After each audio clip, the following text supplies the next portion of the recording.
Hey guys, কেমন আছো সবাই? আজ একটা নতুন রেসিপি শেয়ার করতে যাচ্ছি, কলার মোচার কোফতা কারি। তো চলো দেখে নেওয়া যাক। প্রথমে একটা কলার মোচা নিয়ে নিয়েছি, তারপর তার ভিতরে খোসাগুলো খুলে ফুলগুলো বের করে নিচ্ছি।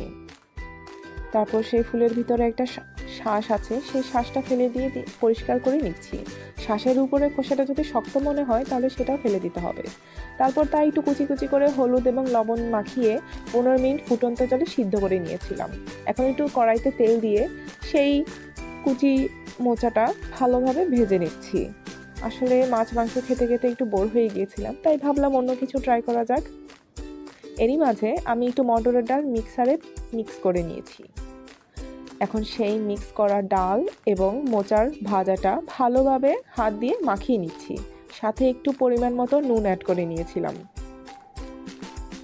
তারপর তা কোফতার স্টাইলে গোল গোল করে নিয়ে গরম তেলের মধ্যে হালকা করে ভেজে নিচ্ছি।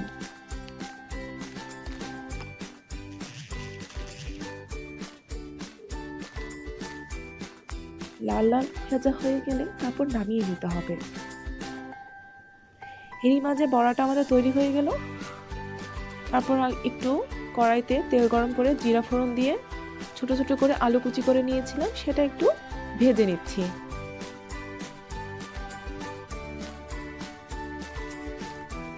একটু ভাজা ভাজা গন্ধ বের হলে তারপর তাতে নুন অ্যাড করে দিয়েছিলাম, পরিমাণ মতো জিরার গুঁড়া, ধনিয়ার গুঁড়া, হলুদ, মরিচ এবং একটু সামান্য আদা বাটাও অ্যাড করে দিয়েছিলাম।